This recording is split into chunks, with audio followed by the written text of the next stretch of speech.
Ketika Kaisar mengirimkan berita yang sangat bersejarah, yaitu aku datang, aku lihat, aku menang. Para penulis pada zamannya mungkin berkata, kita akan segera mencatat kata-kata yang bersejarah ini. Barangkali mahasiswa-mahasiswa bahasa Latin beberapa abad dari sekarang akan diwajibkan untuk menghafalkannya. Para mahasiswa yang telah bersusah payah mempelajari bentuk-bentuk kata kerja bahasa Latin dan mengikuti Kaisar dalam pertempuran-pertempuran di daerah gaul, yaitu Prancis dan Belgia sekarang, tahu benar akan kata-kata Kaisar yang terkenal ini. Memang ada banyak orang lain yang telah mengutarakan gagasan mereka dengan lebih mahir. Tetapi dari abad ke abad, tidak banyak orang yang berkuasa seperti Julius Caesar. Namun akhirnya Roma jatuh dan Kaisar pun mati. Sama seperti setiap orang harus mati. Dan kekaisaran Romawi yang berkuasa di dunia purbakala saat itu kehilangan kekuatannya. Tetapi nubuat dalam Alkitab menyatakan bahwa kekaisaran Romawi akan hidup kembali menjelang kembalinya Kristus ke bumi ini di akhir zaman. Seorang kaisar yang baru akan mengepalai kekaisaran ini, menguasai seluruh dunia dan mewakili semboyan yang sama, Vini Vidi Vici, seolah-olah akan menjadi kenyataan lagi pada zaman itu nanti. 20 tahun yang lalu, tidak seorang pun berani membayangkan bahwa Roma sebagai kekaisaran akan dipersatukan kembali. Namun pada masa kini, kita melihat pergerakan bangsa-bangsa yang menunjukkan bahwa inilah yang sedang terjadi, persatuan Eropa. Sementara peristiwa-peristiwa di dunia berkembang, nubuat menjadi semakin mendebar. Demikian pula pengertian akan nubuat-nubuat Allah menjadi semakin jelas sementara kita menyelidiki Alkitab dan setelah itu melihat peristiwa-peristiwa masa kini.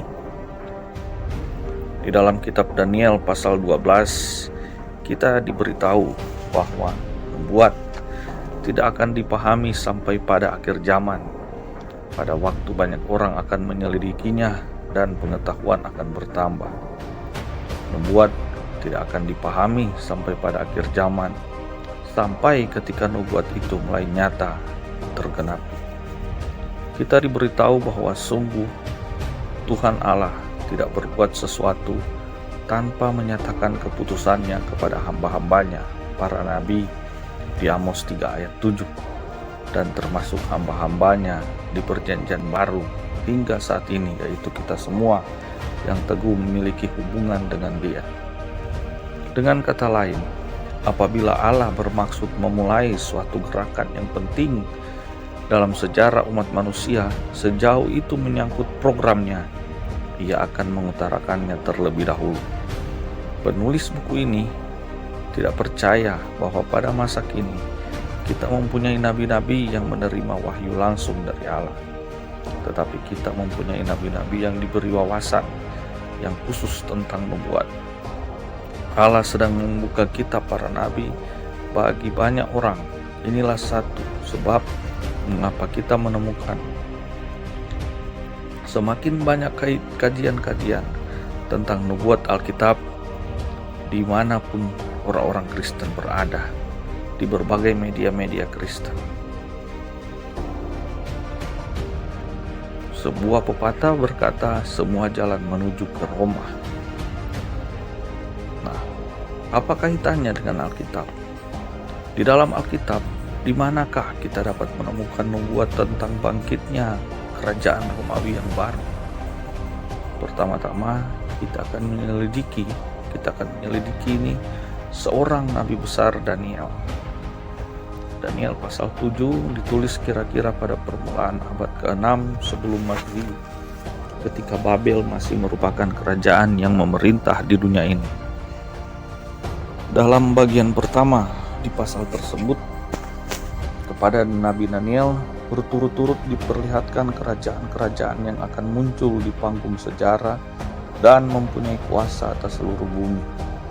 Penglihatan tentang kerajaan ini juga digambarkan dalam Daniel pasal kedua. Kunci kepada kerajaan-kerajaan ini diberikan dalam Daniel 2 ayat 39. Dalam ayat ini, Daniel berturut-turut menubuatkan kerajaan-kerajaan yang akan berkuasa atas seluruh bumi. Pertama ada Babel. Tuankulah Raja Babel, kepala dari emas itu. Kemudian Nabi itu memberitahukan kepada kita kerajaan-kerajaan yang akan berkuasa setelah Babel. Tetapi sesudah Tuanku akan muncul suatu kerajaan lain, Media Persia, yang kurang besar dari kerajaan Tuanku. Kemudian suatu kerajaan yang lain lagi, yakni yang ketiga, dari tembaga, yaitu Yunani di bawah Iskandar Agung, yang akan berkuasa atas seluruh bumi. Nah, sesudah itu akan ada kerajaan keempat, yaitu Roma, yang keras seperti besi, tepat seperti besi yang meremukkan dan menghancurkan semuanya. Dan seperti besi yang menghancur lulukan, maka kerajaan ini akan meremukkan dan menghancur lulukan semuanya. Daniel 2 ayat 39 sampai 40. Kerajaan-kerajaan di masa purba ini akan menaklukkan segala sesuatu yang patut ditaklukkan di bumi yang dikenal pada zaman kerajaan-kerajaan itu berkuasa. Pasal yang paling penting dalam perjanjian lama terkait kitab Daniel tersebut, kita lihat pasal ke-7 kitab Daniel yang ditulis sebelum kedatangan Yesus dari Nazaret. Dikenal oleh para ahli Taurat sebagai pasal yang paling penting dalam perjanjian lama. Yesus dan rasul-rasulnya banyak kali menyinggung pasal ini secara langsung maupun tidak langsung. Kebanyakan membuat dari mimpi Daniel telah menjadi jelas dalam perspektif sejarahnya selama berabad-abad. Tetapi beberapa bagian tetap samar-samar sampai akhirnya tiba di hari-hari terakhir ini di mana semua itu tergenapi dan telah tergenapi. Daniel bermimpi dan dalam mimpinya itu ia melihat 4 binatang besar naik dari dalam laut. Binatang pertama rupanya seperti seekor singa, tetapi mempunyai sayap burung Raja Wali. Binatang yang kedua rupanya seperti beruang, dan binatang yang ketiga rupanya seperti macan tutul, tetapi berkepala 4. Binatang yang keempat sangat menakutkan dan mendahsyatkan. Ia bergigi besar daripada besi dan bertanduk 10. Seandainya Anda seorang penafsir mimpi, bagaimana perasaan Anda jika Anda mendapat mimpi buruk seperti Daniel?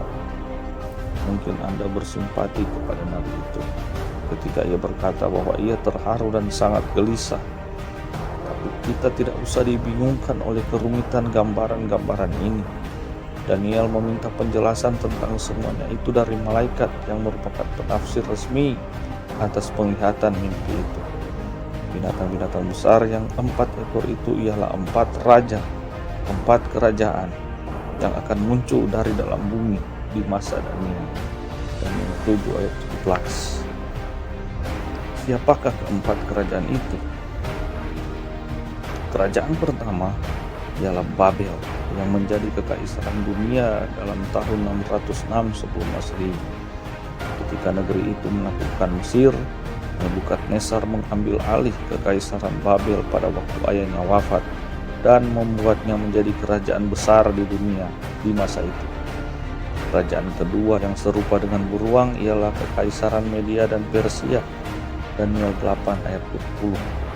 Kekaisaran Babel dikalahkan oleh bangsa Media dan Persia kira-kira di tahun 530 sebelum Masehi, ketika dengan pandai sekali mereka membangun bendungan di sungai Efrat. Selama beberapa waktu, kekaisaran Media Persia menjadi besar. 2 raja yang pertama percaya kepada Allah Israel. Tetapi lama sebelum bangsa Yunani menjadi berkuasa, pada waktu nenek moyang mereka masih merupakan penghuni bukit-bukit di Makedonia, Daniel menubuatkan bahwa mereka akan menjadi sangat kuat dan akan mengalahkan kekaisaran Media Persia. Dan sesungguhnya lah mereka mengalahkan kekaisaran itu. Di tahun 331 sebelum Masehi, Iskandar Agung atau Alexander the Great menaklukkan kekaisaran Persia dan merebutnya. Kerajaan yang ketiga pun muncul berdasarkan nubuat menjadi kenyataan dalam sejarah. Sebagaimana dinubuatkan dalam kitab Daniel pasal 8, kekaisaran Yunani terpecah belah ketika raja yang pertama wafat masih muda. Juga dinubuatkan bahwa akan ada 4 kekuatan yang akan memecah belah dari dalam. Dan itulah yang terjadi. 4 jenderal Alexander Agung merebut kekuasaan itu dan membaginya menjadi 4 bagian. Mereka bertahan sampai kira-kira 68 sebelum Masehi, dan ketika bangsa Romawi menaklukkan bagian terakhir kekaisaran Yunani, maka pada saat itulah Romawi menjadi kekuatan dunia yang paling besar sampai pada saat itu. Jika Anda seorang mahasiswa yang gemar menyelidiki Alkitab, Anda akan tahu gurauan yang lazim terdengar di sekolah-sekolah masa kini, teristimewa dalam mata pelajaran Alkitab sebagai kesusastraan atau semacam itu. Guru-guru suka sekali menghantam kitab Daniel, terlebih-lebih mereka suka memberikan tanggal penulisan kitab itu yang lebih kemudian. Beberapa profesor yang liberal menyatakan bahwa kitab itu ditulis pada tahun 165 sebelum Masehi dengan maksud mencemarkan unsur supernatural daripada nubuat itu. Namun demikian, keaslian kitab Daniel dan penulisannya pada tanggal yang lebih awal dibela oleh banyak sarjana seperti Dr. Merrill F. Unger, Dr. E.J. Young, dan Sir Robert Anderson.